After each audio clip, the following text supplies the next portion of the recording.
அண்மை செய்தி Dubai 24H car பந்தயத்திலிருந்து நடிகர் அஜித் குமார் விலகி இருப்பதாக தகவல் வெளியாகி இருக்கிறது. விவரங்களை செய்தியாளர் ராஜா வழங்கிட கேட்கலாம். ராஜா வணக்கம், என்ன நடந்தது?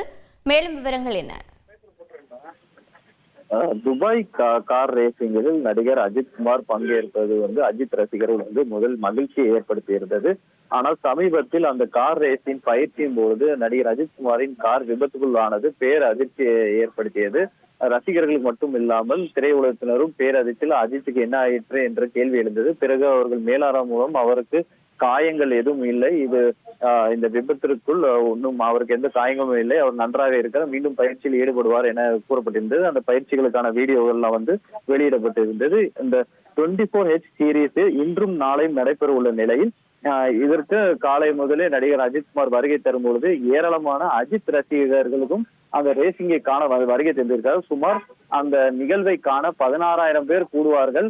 ஆனால் அஜித் வருகை காரணமாக அது 30,000 கூடியிருப்பதாகவும் கூறப்பட்டு இருக்கிறது.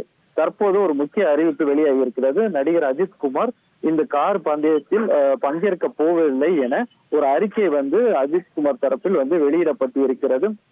இந்த விபத்துகளுக்கு பிறகு கடினமான முடிவை நடிகர் அஜித் குமார் எடுத்து உள்ளதாகவும் அந்த அறிக்கையில் தெரிவிக்கப்பட்டு இருக்கிறது.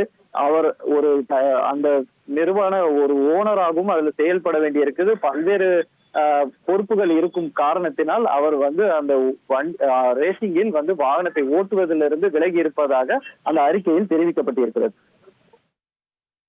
துபாய் கார் பந்தயத்திலிருந்து விலகி இருக்கிறார் நடிகர் அஜித் குமார். அந்த அண்மை செய்தியை பார்த்தோம். இது பற்றிய விவரங்களை செய்தியாளர் ராஜா வழங்கிட கேட்டோம். நன்றி ராஜா.